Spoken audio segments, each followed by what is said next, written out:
Hi friends, ഞാനിന്ന് ചോളം കൊണ്ടൊരു കട്ട്ലേറ്റാണ് ഉണ്ടാക്കുന്നത്. ഇതാണ് ചോളം. ഇത് നിങ്ങളിപ്പോൾ സീസണാണ്, നിങ്ങളിതെല്ലാം ഇങ്ങനെ വാങ്ങിയിട്ടുണ്ടെന്ന് വിചാരിക്കട്ടെ. ഇതിൻ്റെ തൊലിയെല്ലാം ഇങ്ങനെ മുകളിലുള്ള കവറൊക്കെ ഇങ്ങനെ എടുത്ത് കളയണം. അതിൻ്റെ മുകളിലുള്ള ഭാഗങ്ങളൊക്കെ എടുത്ത് കളഞ്ഞതിന് ശേഷം നമുക്കിതിൻ്റെ ഉള്ളിലുള്ള ചോളം മാത്രം പുറത്തെടുക്കുക. കണ്ടോ, ഇതിനെ നമുക്കിനി ഗ്രേറ്റ് ചെയ്തെടുക്കുകയോ അതോ ഇങ്ങനെ പീലർ കൊണ്ട് ഇങ്ങനെ ഇതാക്കി എടുക്കുകയോ ചെയ്യുക. കാരണം എനിക്കിപ്പോൾ ഇതാണ് എളുപ്പം, അതുകൊണ്ടാണ് ഞാനിങ്ങനെ ചെയ്യുന്നത്. അതെല്ലാം നിങ്ങൾക്ക് ഗ്രേറ്റ് ചെയ്യാനാണെങ്കിൽ അങ്ങനെ ചെയ്യാം. ഇത് പൊളിച്ചിട്ടിട്ടുണ്ടെങ്കിൽ മണിമണിയായിട്ട് കിടക്കും, അതുകൊണ്ട് നമുക്ക് കട്ട്ലേറ്റ് ഉണ്ടാക്കാൻ ബുദ്ധിമുട്ടാണ്. അതുകൊണ്ടാണ് ഇങ്ങനെ എടുക്കുന്നത്. ഇത് നമുക്ക് കയ്യിലിങ്ങനെ പിടിച്ചാലിങ്ങനെ കണ്ടോ, ഇതുപോലെ ഇങ്ങനെ ചെറിയ ചെറിയ തരികളെ ഉണ്ടാവുള്ളൂ. ഇതിൽ നിന്ന് കുറച്ച് നമുക്കെടുത്ത് മാറ്റി വെക്കണം, മണിയായിട്ട് തന്നെ. ഇതുണ്ടോ, ഇതിൽ വേണമെങ്കിലും നിങ്ങൾക്ക് ഇങ്ങനെ ഉരച്ച്, ഇതുകൊണ്ട് ഇങ്ങനെ ഉരച്ച് അപ്പോൾ ഇങ്ങനെ ചെറിയ ചെറിയ ഇതായിട്ട് വരും.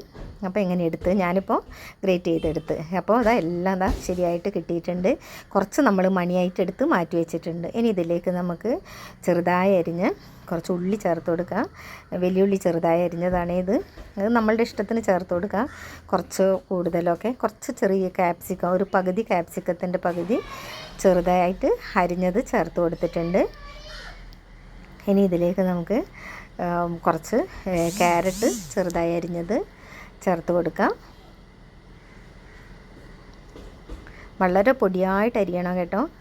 ഇനി ഇതിലേക്ക് കുറച്ച് മല്ലിയില ചേർത്ത് കൊടുക്കുക. മല്ലിയിലയൊക്കെ നിങ്ങളുടെ സ്വാദം അനുസരിച്ച് എത്ര വേണമെങ്കിലും ചേർത്ത് കൊടുക്കുക. വെജിറ്റബിൾസ് നിങ്ങൾക്ക് ഇതിൽ കൂടുതൽ ഏത് വേണമെങ്കിലും ചേർത്ത് കൊടുക്കുക. ഇനി ഞാനൊരു ചെറുനാരങ്ങയുടെ നീരും കൂടി ചേർത്ത് കൊടുക്കുന്നുണ്ട്. ഇതിലേക്ക് മഷ്റൂമോ അങ്ങനെ വേറെ എന്ത് വേണമെങ്കിലും ചേർത്ത് കൊടുക്കുക. ഇത് കുറച്ച് ഗരം മസാലപ്പൊടി ചേർത്ത് കൊടുക്കുകയാണ്. പിന്നെ അതിനുശേഷം കുറച്ച് മഞ്ഞൾപ്പൊടി, കുറച്ച് മുളക് പൊടി ചേർത്ത് കൊടുക്കാം. ഇത് നല്ല എരിവുള്ള മുളക് പൊടിയാണ്, അതുകൊണ്ട് സൂക്ഷിച്ച് ചേർത്ത് കൊടുക്കുക. ഇത് കുറച്ച് ഉലുവച്ചീരയാണ്. അതിന് ശേഷം കുറച്ച് ചാട്ട് മസാല ചേർത്ത് കൊടുത്ത്, അതിന് ശേഷം ഇതാണ് നമ്മളുടെ ബ്ലാക്ക് സോൾട്ട് എന്ന് പറയുന്നത്. ഉപ്പ് കുറച്ച് ചേർത്ത് കൊടുക്കും. ഇതൊരു ടേസ്റ്റിന് വേണ്ടിയാണ് കേട്ടോ.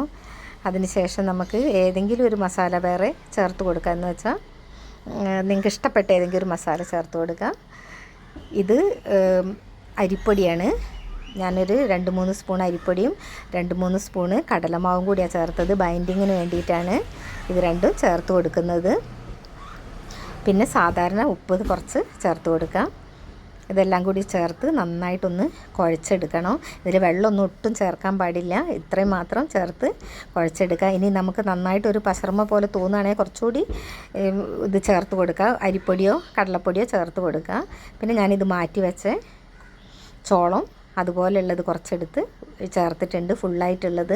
എന്നിട്ട് ഉരുട്ടി ഇതുപോലെ നമ്മൾ കട്ട്ലേറ്റിൻ്റെ രൂപത്തിലാക്കി എടുക്കണം. അതിന് ആദ്യം പാകമാണോ എന്ന് നോക്കുക. ഇനി കുറച്ച് കായപ്പൊടി ഇതിനകത്തേക്ക് ചേർത്ത് കൊടുക്കണം.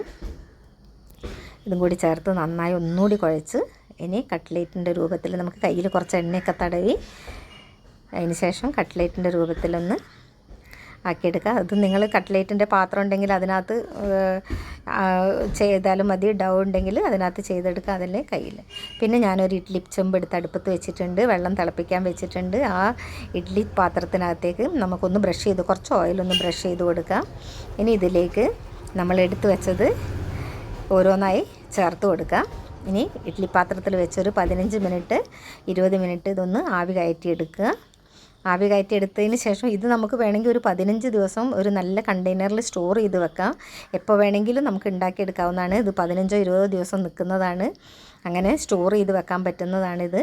ഇനി നമ്മളൊരു തവ അടുപ്പത്ത് വെച്ച് അതിലേക്ക് കുറച്ച് ഓയിൽ ഇട്ടതിന് ശേഷം നമ്മൾ അതൊരു ഷോയ്ക്ക് വേണ്ടി മാത്രമാണ് കുറച്ച് എള്ള് വിതറി കൊടുത്തിട്ടുണ്ട്. ഇനി ഇത് കട്ട്ലേറ്റ് രൂപത്തിൽ ഉണ്ടാക്കിയത് വെച്ച് ഉണ്ടാക്കിയെടുക്കുക. കണ്ടോ, ഇങ്ങനെയാണ് ഞാൻ ഇതിൻ്റെ കട്ട്ലേറ്റ് ഇങ്ങനെയാണ് ഉണ്ടാക്കാറ്. എല്ലാവരും ഒന്ന് ട്രൈ ചെയ്യണം. ഇഷ്ടപ്പെടുകയാണെങ്കിൽ ലൈക്ക് ചെയ്യാനും ഷെയർ ചെയ്യാനും മറക്കരുതേ. ഓക്കെ, ഇതിൻ്റെ കൂടെ ചട്നിയോ സോസോ എന്ത് വേണമെങ്കിലും യൂസ് ചെയ്യാം. Okay, by.